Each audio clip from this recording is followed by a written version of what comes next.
Hey guys, how are you? It's Wendy Kim here of Your Dream Realized Coaching and kind of changing up the scenery. Trying to take videos outside, but it's saying my connection is weak. So I am going to go walk over. Hopefully it doesn't cut out, but I'm going to walk over to where I have a stronger connection. So thank you guys so much for your comments and for listening to my part one of my story yesterday. Today I am going to talk about part two of my story. Whoa, oh my gosh, I almost tripped. That would have been really funny, huh? So part two of my story, which is talking about corporate burnout. Can any of you relate to that? To being burned out on your 9-to-5 job? I have a feeling some of you can. And so as I was going through this whole financial transformation, one of the things that I had to ask myself was, why am I overspending? And I think that's a super important question because I had been shaming myself for overspending. I had been shaming myself. I had been beating myself up for overspending. And that was very unproductive. It did absolutely nothing. It didn't help me to change. And all it did is made me feel super crappy about myself. And so I think a more productive question is, why are you overspending? So for me, I was overspending because I was unhappy in my life. And one area that I was really unhappy with was my job. I had, in my 20s, out of college, been super excited to climb the corporate ladder. I wanted to be a super CEO woman someday. I wanted to crack that glass ceiling. And I was on my way to do it. I remember when I was in my 20s, I was flying back and forth to Silicon Valley, Japan, Singapore. I was flying on first class internationally, and I thought I was amazing. I was on these multi-million-dollar projects I was leading. I was getting to meet with CEOs of huge multi-million-dollar companies and CIOs, and I actually really loved it. I felt very glamorous. And then in my 30s, something scary happened. I had children. And that completely shifted my world. And it completely shifted my values and my priorities. Because I no longer felt so much of a need to climb the corporate ladder. I just wanted to spend more time with my family. And I ended up getting a part-time gig at my corporate job. But I still felt like I didn't get to spend as much time with my family as I wanted. So I did resent that to some degree. And then I was in the corporate world and corporate management for 15 years. And after a while, the work that had excited me earlier on in my career was no longer exciting. I was feeling burned out. I was feeling like the only purpose of my existence was to make my boss or my boss's boss or my boss's boss's boss look good. I was sick of the politics and I was really bored. So one of the ways that I dealt with that was buying stuff, because I felt like, okay, well, if I'm not going to have fun at work, I'm going to make myself happy. Obviously that was like a temporary fix that didn't make me happy. And so I was in a situation where I felt like, okay, I'm unhappy with my job. I'm not passionate about what I'm doing. I have limited quality time with my kids and my family. And I have zero to no time to take care of my own physical, emotional, and spiritual needs. So even though I was, in a sense, I wasn't technically financially bankrupt, but felt financially bankrupt, I was also feeling physically, spiritually, and emotionally bankrupt. And so I asked myself, okay, what can I do to fix this problem? This is more than a money problem. Money was the symptom of my overall problem. The overall problem was I was not happy, and I needed to get myself in a position where I could meet my needs so I could be happy. So I asked myself, okay, what am I passionate about?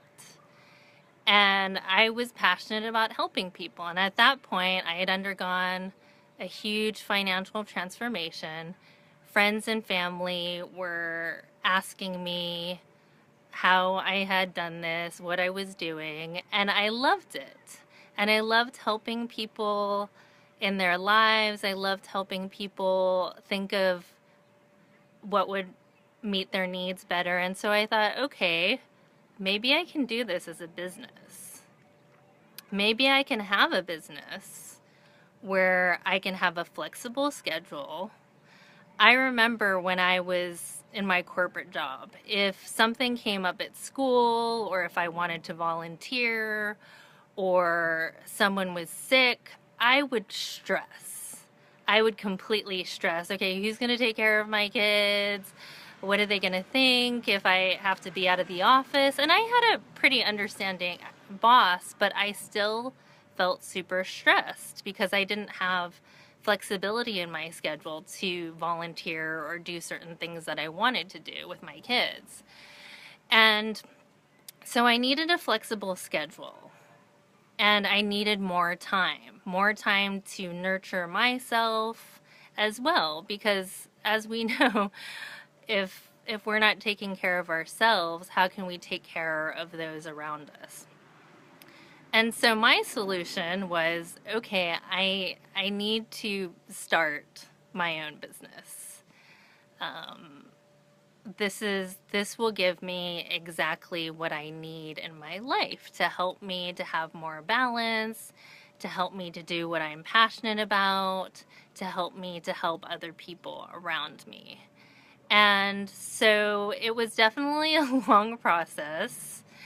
I decided to start my business while I was still working my corporate job, and I also had built up the skills to build up a significant emergency fund, which is what I desperately needed to do. If you're starting a business, you definitely need emergency savings.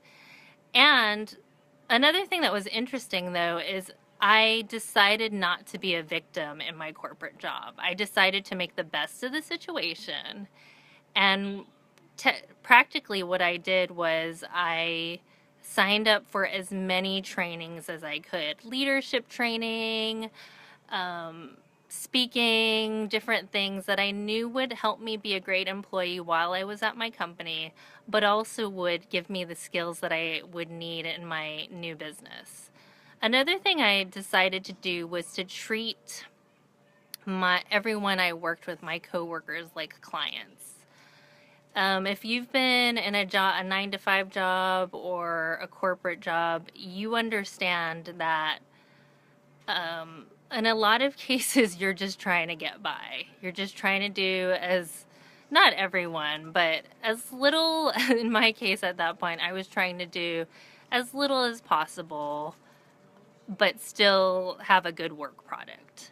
So when I decided to start my business, I was like, I can't do this. I need to treat everyone I come into contact with like a potential or current client.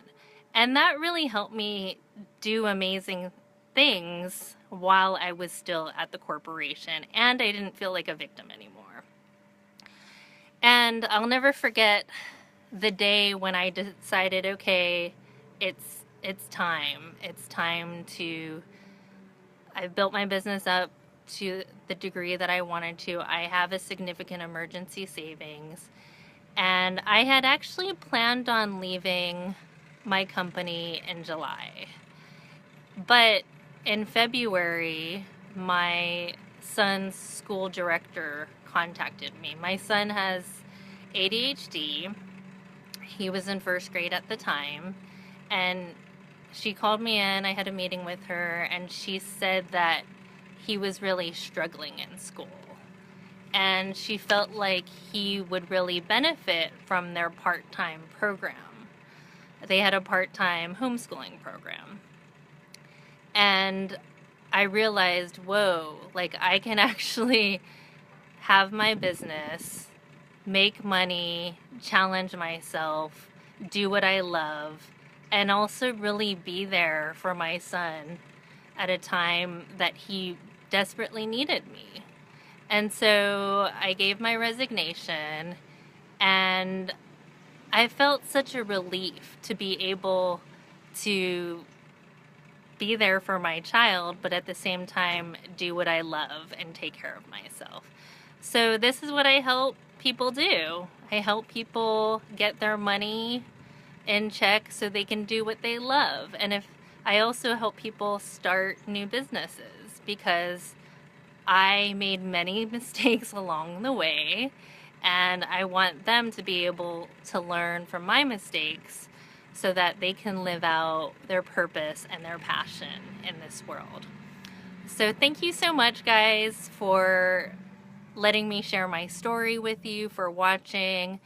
If you have questions or comments, if you're feeling burned out in what you're doing and want to figure out what to do, if you feel like you need help getting your money and your business plan together, please private message me for a breakthrough session. I have a limited number of sessions next week and would love to talk to you and would love to help you come up with a plan so that you can realize your dream business and dream life.